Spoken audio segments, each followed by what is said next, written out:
Hi everybody. This is Sunday, January 21st, and I am in La Casita Lake area, which is between Ojai and Carpinteria. As you can see, this is a little bit of the fire damage behind me, and this is the beautiful lake, Casitas Lake, and that's usually green. And this mountain ridge right here that's brown is all what's caught on fire in this area. Today I just came from Ojai Little Festival. They had music and auction, and I am doing a healing, of course. I'm doing a healing thing next Saturday at this cute little space, and from 1 to 3, and I'm gonna do healing, group healing, little potluck afterward, and community. And people were very receptive. I handed out flyers, we made a Facebook thing. If you could maybe like it. It's called Phoenix Rising Thomas Fire Community Healing. Got together with a lady named Vanessa, which is my sister's name, by the way. And she and I are collaborating. She's organizing it, and I'm doing the healing part. Everybody was very receptive, and it was super nice. So that's good news. The other good news is I found another spiritual living center, Centers for Spiritual Living. The guy is James Mellon, and he's awesome, super exciting, uplifting. He has a gift of uplifting. So like no matter what he says, people are like, oh I feel uplifted.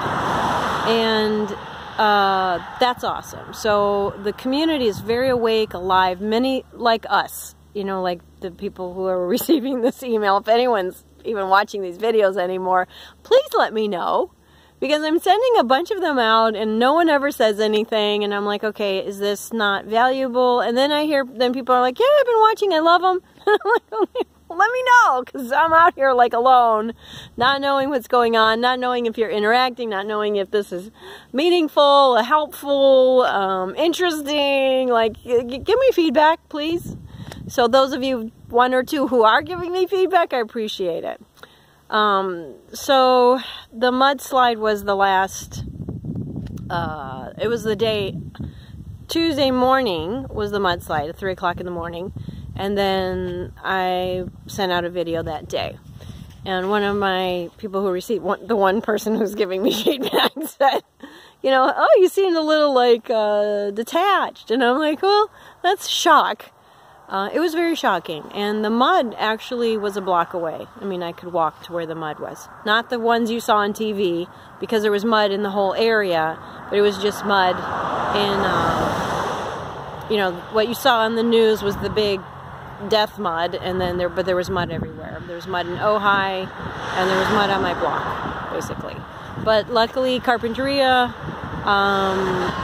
had a bad experience in 1969. People died, mudslide, so they made these giant concrete aqueducts that fled out into the sea. The shoreline is covered in trees, and not only burnt trees, but trees that were loosened or their leaves were burnt or whatever. They were red, and I was like, why is there so many red? And it was the fire retardant that got soaked into the tree, and now it's in the ocean. And it was very interesting to me to watch the land do its own thing, because the wind started with the fire, you know, the fire needed the wind, and the wind came and burnt the mountain, and the mountain was like, oh, I'm burnt. And then the rain said, here, let me wash you. And the rain washed the fire down the hill. And the sea said, come, give me the debris, give me the burn, give me the scars, give me the pain. I'll take it out to ocean and wash that way too. So the land knows how to work with itself. You know, the elements. And I've experienced fire, air, water, wind. No, I said air. Water, fire, earth. Like all 4 of those have been very prevalent in my life. So I'm like, okay, I got that. And whatever. So I just went to LA for the weekend and hung out with Tamar and her family, did a lot of sleeping. And I was going to go to the march, the Women's March, and all set, you know, got my little thing, was going to do a Me Too webinar and help people process the Me Too stuff and hand out Me Too and get emails and, you know, kind of build some business or whatever. And then I get there and Ricky's like, Tamara's husband, he's like, listen, there's a flu thing going around. There's going to be hundreds and thousands of people, and this flu is airborne. You know, are you guys sure you want to go there? And Tamara's like a germaphobe. And then he's like, and you know, this is a soft target. I mean, there's not going to be police force protecting, you know, this isn't going to be a big deal here. So, you know, thousands of women marching in the street. I mean, you guys are a soft target. And I'm like, oh, God. So I get a little conspiracy theory thing going on. And Tamara's a germaphobe. So he hit us both in our soft spots. And I'm like, oh. And she's like, oh. And I'm like, I've been through enough lately. I don't want to put myself in another thing. I'm not good in crowds anyway. So I was just going to kind of work the periphery. But, so we both looked at each other. And I said, all right, you know, we don't have to do this. And she's like, either way, it's up to you. You know, I'm good. And I'm like, okay, let's just not do it. So we just hung out. That's okay. You know, I don't want to push anything. I just want to be and invite. So whatever on that one. Hale came back, and he and I are getting along famously. He's super chill. He's like a teddy bear grandpa kind of person. He's not my grandpa, but, you know, he's just like a super chill guy, and he's an author, and he's writing children's books, and he's written other books before, and done some of my books and his books are the same books. Like, he has a wall of books, and I'm like, yep, oh, that's it, you know, like, they're all very familiar to me. So it's like and he's a minister too, maybe not ordained or anything, but in his own right for sure. He's done weddings, and he just did his first funeral recently, and he goes back and forth to Atlanta. So he's Carpinteria, Atlanta. So I'm here for at least a month. At least it's not a day at a time right now. So I'm here for at least a month, paying him a little bit of rent, and we're getting along fine and well. I am day 21 in my whole food deal. So it's no sugar, no alcohol, no carbohydrates per se, you know, the obvious ones, and no dairy.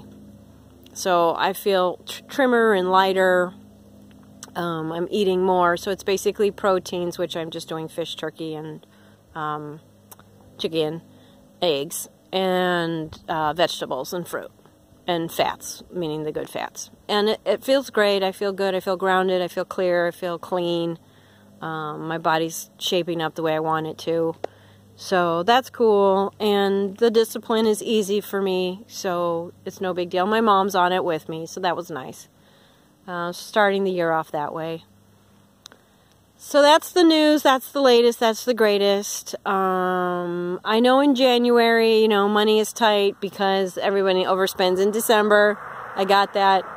So I hope to see you back, you know, towards the end of January or February for session work. The 9 set, you know, has been very good. I had one lady do it recently, and she's just finishing up, and she's been through a lot.